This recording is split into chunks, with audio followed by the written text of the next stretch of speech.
ये तो क्लियर हो गया आपको सारा कि 25 करोड़ का पैसे का जो गबन हुआ है डीटी ऑफिस में।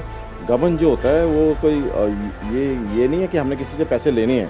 किसी ने हमारे पैसे, सरकार के पैसे के साथ गबन किया है, चीटिंग की है, फ्रॉड किया है, मिसचीफ किया है। और अगर उसने ड्यूटी पे कोई क्रिमिनल ब्रीच ऑफ ट्रस्ट किसी तरह भी किया, वो that is the criminal offence. तो नोटिस इशू कर रहे हो 21 दिनों में आप जवाब दे दो जी। ये इतने बड़े घपले में ये नोटिस इशू जारी करना मीन्स के जो स्टेट ट्रांसपोर्ट कमिश्नर ऑफिस में से जो लेटर आई है ना, ऐसे लग रहा है कि वो भी सारा का सारा ये ना एक बहुत बड़ा स्कैम है और इसके अंदर माफिया किस्म के लोग बैठे हुए हैं। ऊपर से लेके नीचे तक जो ऑफिसर है वो सारे करप्ट हैं। इतना बड़ा जो ये स्कैम है, इसकी जो इंक्वायरी कम से कम हाई कोर्ट के किसी रिटायर्ड जज साहब से करानी चाहिए। ये जो पिछले 10 साल का जो इनका जो स्टेटमेंट्स हैं पेमेंट्स की, उसका ऑडिट क्यों नहीं कराते ये? D4 न्यूज़ देख रहे तमाम दोस्तों को दीपक भंडारी का नमस्कार। आज फिर हम आपके सामने एक बार पेश हुए हैं। आपके सामने एक बार फिर लेकर आए हैं घोटाला, जो DTO दफ्तर यानी कि जो RT ऑफिस में घोटाला हो रहा है। किस तरह वहाँ एक सुनियोजित ढंग से तो चोरी की जाती है, इसका हम पहले भी आपको खुलासा कर चुके हैं। लेकिन इस बार एक नई चीज़ सामने आई है कि स्टेट ट्रांसपोर्ट कमिश्नर की ओर से एक पत्र जारी किया गया है, जिसमें लिखा गया है कि पूर्व क्लर्क सविंदर कौर, जिसने कि वर्ष 2011 में कुछ गाड़ियों का जो टैक्स कम जमा कराया, इस टैक्स की कीमत 15,17,000 रुपये बनती है। और कुछ ऐसे दस्तावेज भी हमारे हाथ लगे हैं जिसमें गाड़ी कोई खरीदी गई है और रसीद पर जो काटा गया है वो टैक्स किसी और गाड़ी का काट दिया गया है। ये बहुत बड़ा गोलमाल हो रहा है। सरकार का इस तरफ ध्यान क्यों नहीं है, हम खुद हैरान हैं। सविंदर कौर के पास तो ये रिकवरी की भरपाई तो मांग ली गई है, लेकिन आपको हम ये बता दें कि सविंदर कौर के साथ एक दलाल एजेंट हुआ करता था जिसका नाम जे से शुरू होता है, और वह हर साल अपने बच्चे का जन्मदिन है वो स्विट्ज़रलैंड में मनाता है। वो करोड़ों की संपत्ति का मालिक है, उस पर कोई किसी का ध्यान नहीं गया। और सबसे अहम बात यह है, इतनी चोरी हो रही है, सरकार लगातार जनता पर टैक्स लगा रही है, लेकिन इस चोरी को रोकने का कुछ इंतज़ाम नहीं हो रहा। ये जिसकी हम बात कर रहे हैं, जिसका नाम जे से शुरू होता है, ये तमाम जितने भी RTA या DTO यहाँ पर अमृतसर में लगते रहे हैं, उनकी आंखों का तारा रहा है, यानी चहेता रहा है, क्योंकि सारा रिकॉर्ड इसी को पता होता था। किस से कितना पैसा कहाँ कैसे घपला करना है, ये इस काम में माहिर था, और इसी से इसने करोड़ों रुपए की जायदाद बना ली है। आज हम फिर पहुँचे हैं यहाँ पर, हमारे साथ हैं बार एसोसिएशन के पूर्व अध्यक्ष परमिंदर सिंह सेठी, ये आम आदमी पार्टी के भी जो लीगल एडवाइज़र रह चुके हैं माजा जोन के।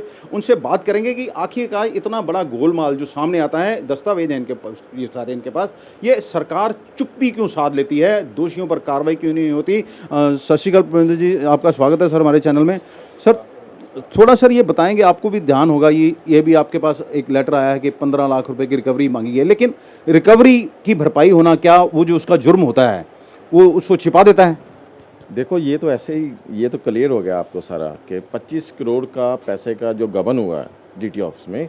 गबन जो होता है वो कोई ये नहीं है कि हमने किसी से पैसे लेने हैं। किसी ने हमारे पैसे, सरकार के पैसे के साथ गबन किया है, चीटिंग की है, फ्रॉड किया है, मिसचीफ किया है। और अगर उसने ड्यूटी पे कोई क्रिमिनल ब्रीच ऑफ ट्रस्ट किसी तरह भी किया, वो that is the criminal offence. आप ये सरकार क्या कर रही है, आई वॉश कर रही है।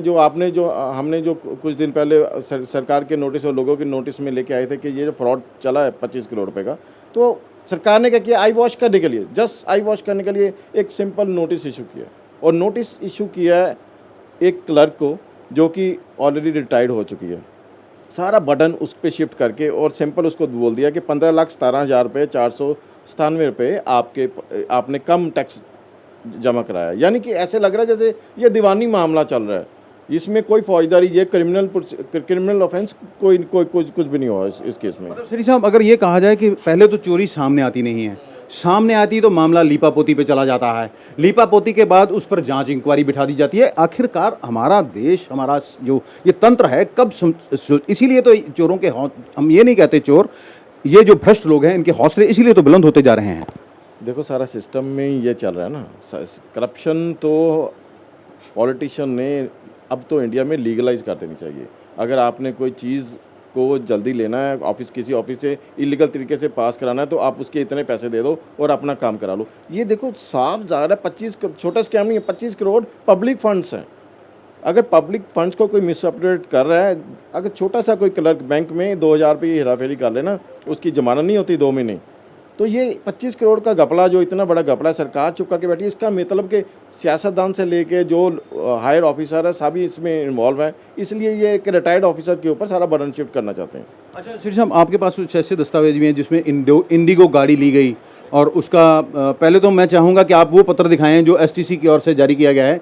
ये पत्र है, ये आप दिखाएं श्री साहब, ये जो पत्र जारी किया गया है जिसमें 15 लाख और 17,000 रुपये की जो रिकवरी जो सुविंदर कौर की, इसमें स्पष्ट लिखा है कि आपने जो टैक्स की राशि है वो कम जमा कराई है, इसलिए आपको कुछ दिनों का समय दिया जाता है, आप जवाब दीजिए।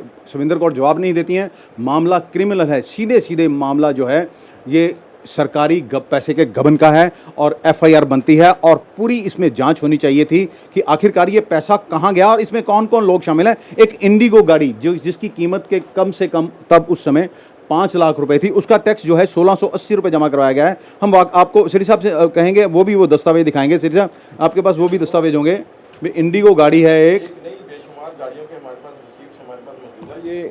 ये देखो इंडिगो गाड़ी का नंबर है PB02 BD 0317 और इस पे टैक्स लगाया जा रहा है। जो रसीद काटी गई है, जो दिखाई गई है, जो खजाने में पैसे जमा कराए गए 1630 रुपये, रसीद नंबर 9848 ये समथिंग है।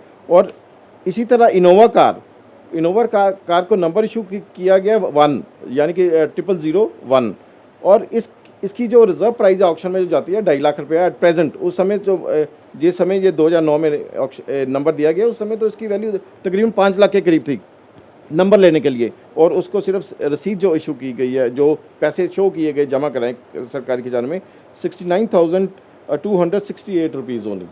तो ये जो रिसीप्ट्स हैं, ये डॉक्यूमेंट्स में जो हेरा फेरी की है, ये फॉर्जरी है, चीटिंग एंड फॉर्जरी। और इसको आप सूट फॉर रिकवरी बना के नोटिस इशू कर रहे हो, 21 दिनों में आप जवाब दे दो जी। ये इतने बड़े घपले में ये नोटिस इशू जारी करना मीन्स के जो स्टेट ट्रांसपोर्ट कमिश्नर ऑफिस में से जो लेटर आई है ना, ऐसे लग रहा है कि वो भी सारा का सारा ये ना एक बहुत बड़ा स्कैम है और इसके अंदर माफिया किस्म के लोग बैठे हुए हैं, ऊपर से लेके नीचे तक जो ऑफिसर है वो सारे करप्ट हैं। आपको लगता है ये सिर्फ एक आई वॉश किया जा रहा है कि हम किसी को नोटिस इशू करेंगे और पैसे की भरपाई हो जाएगी? हमने आपको पिछली बार भी बताया था कि 4 एजेंसियों को इन्होंने सस्पेंड किया था। हमारी इसी को लेकर स्टेट ट्रांसपोर्ट कमिश्नर से भी बात हुई है, लेकिन उन मामला वो नए आए हैं, उनके ध्यान में नहीं था। वो कहते हैं मैं इसकी पूरी जांच कराऊंगा। ये जो मामला सेठी साहब बता रहे हैं, इसके लेकर भी हमने जो मौजूदा आरटीए हैं ज्योति बाला, उनसे बात की कि जो सुविंदर कौर जिसके ऊपर 15 लाख रुपए के गबन का जो चार्ज लगा है, इसके क्या कार्रवाई की जा रही है, आप एफआईआर क्यों नहीं दर्ज करवा रही? उनका कहना है कि जब मैं आई थी तब जब ज्वाइन किया था तब ये मैं यहाँ पर नहीं थी जब का ये मामला है, लेकिन अगर वह यहीं नहीं थी तब भी अब वो उस चेयर की अधिकारी हैं जहाँ पर ये गबन हुआ, तो ये उनकी भी जिम्मेदारी बनती है जो चोरी हुई है उसे जनता के सामने लाया जाए। हाँ, सेठी साहब की ये मांग है बिल्कुल कि ये सारे घपले का, सेठी साहब आप सरकार से कोई मांग करेंगे कि ये सारा जो घपला गोलमाल चल रहा है इसकी जांच किस तरह हाई पावर कमेटी से कराई जानी चाहिए और सच जनता के सामने लाया जाना चाहिए? सर, इतना बड़ा जो ये स्कैम है, इसकी जो इंक्वायरी कम से कम हाई कोर्ट के किसी रिटायर्ड जज साहब से करानी चाहिए। ये जो पिछले 10 साल का जो इनका जो स्टेटमेंट्स हैं पेमेंट्स की, उसका ऑडिट क्यों नहीं कराते? ये पिछले 10 साल का ऑडिट करा लें, दूध का दूध पानी का पानी हो जाएगा। ऐसी रिसीप्ट्स हैं, एक ही रिसीप्ट नंबर पे तीन 2 गाड़ियों की पेमेंट जमा कराई हुई है, एक ही रिसीप्ट नंबर शो किया हुआ है। तो ये फॉर्जरी जो है ये डॉक्यूमेंट्स में है। हम आपको डॉक्यूमेंट्स प्रोवाइड कर सकते हैं सरकार को, तो सरकार लीगल कार्रवाई क्यों नहीं करती, क्रिमिनल कार्रवाई क्यों नहीं करती? अच्छा, आप एक ये जो इससे लेकर सीएम साहब को कोई पत्र भी लिखेंगे कि ये पूरा मामला जो है पूरे पंजाब की जांच होनी चाहिए, पूरे पंजाब में ऑडिट होना चाहिए, क्योंकि ये जो खेल चल रहा है किसी एक आदमी के बस का नहीं है। ऊपर से जैसे आपने कहा कि काफ़ी लोग इसमें शामिल हो सकते हैं, ऐसा नहीं है कि तमाम लोग भ्रष्ट ही हैं, कुछ ईमानदार लोग भी हैं जो ये चाहते हैं कि ये दूध का दूध और पानी का पानी होना चाहिए। क्या पूरे पंजाब में इस स्कैम की जाँच होनी चाहिए? बिल्कुल, ये पब्लिक फंड्स हैं, पब्लिक फंड्स यानी कि जनता का पैसा है। अगर कोई भी शख्स इसे छेड़छाड़ करता है, चाहे वो ऊपर से ऊपर कोई ऑफिसर हो चाहे इसका कोई पीएन हो, सबको सजा मिलनी चाहिए। अच्छा सेठी साहब, क्या आपको लगता है जैसे सरकार जनता पर टैक्स लगा रही है, बोझ डाला जा रहा है, हर चीज़ महंगी की जा रही है, आज से वो जो है हाई सिक्योरिटी नंबर नहीं प्लेट होगी तो उस पर 2,000 रुपये जुर्माना कर दिया गया, अगर सरकार सरकारी दफ्तरों की चोरी को रोक ले तो आपको नहीं लगता कि ये किसी तरह का बोझ जनता पर डालने की ज़रूरत नहीं पड़ेगी? ये देखिए, अगर करप्शन को रोक ले, बहुत बहुत पंजाब के लिए तो क्या है, सबसे पहले करप्शन को रोक लिया जाए तो हमें इनकम की कोई कमी नहीं है, हमारे एक्सपेंसेस कम हो सकते हैं, इनकम बढ़ सकती है। उसके लिए सरकार करना नहीं चाहती। 25 करोड़ के स्कैम के लिए हमें कितनी कितनी देर, कितने कितने साल हम आवाज़ उठाते रहते हैं और ये क्यों इंक्वायरी नहीं करती। एक सरकार दूसरी सरकार की नहीं करती। ऐसा लगता है कि कोई फ़र्क ही नहीं पड़ता, चाहे अकाली सरकार आए चाहे कांग्रेस सरकार आए, गवर्नमेंट जो मर्जी आए, ऐसे ऐसे घपलों पे जो ऐसे जो स्कैम्स हैं उस पर कोई किसी को जस्टिस नहीं मिलने वाला। एक बहुत अच्छी बात करी है सेठी साहब ने। इनका कहना है कि ये जो स्कैम हुआ है, क्या स्कैम, पूरे इसकी जांच पूरे पंजाब में होने चाहिए। जितने भी आरटीए कार्यालय हैं या उससे पहले डीटीओ कार्यालय थे, उनमें कितनी गाड़ियां पंजीकृत हुई, कितनी का कितना टैक्स बना, इसके लिए एक एजेंसी को भी हायर करना चाहिए और एक हाई कोर्ट के रिटायर्ड जज से इस मामले की जाँच करानी चाहिए ताकि जनता के सामने सच्चाई को लाया जा सके। इनका यह भी कहना है कि यदि सरकार भ्रष्टाचार को रोक ले, जिससे कि हर बार दावे किए जाते हैं, तो हमारा पंजाब एक सोने की चिड़िया है, सोने की चिड़िया फिर बन सकता है और जनता पर जो लगातार टैक्स थोपे जा रहे हैं या डेवलपमेंट नहीं हो रही या और भी ऐसी चीज़ें हैं जिसे लेकर सरकार पल्ला झाड़ लेती है कि हमारे पास फंड्स नहीं हैं, तो पैसे की कोई कमी नहीं रहेगी। हमारी भी सरकार से दरख्वास्त है कि ये केवल एक ही मामले तक सीमित ना रहा जाए। इसमें एक क्लर्क नहीं, बहुत बड़े लोग शामिल हैं।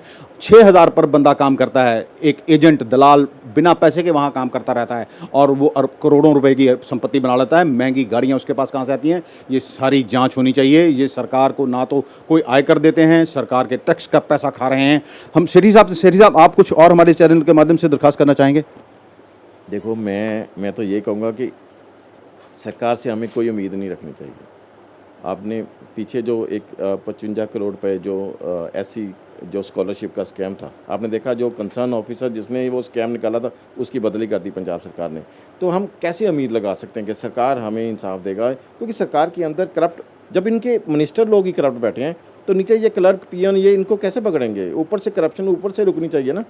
ये ऊपर से खुद ही आप देखो कि वो एक 55 करोड़ रुपए के स्कैम को बड़ी आसानी के साथ ऑफिसर को उसको सम्मानित करना चाहिए था।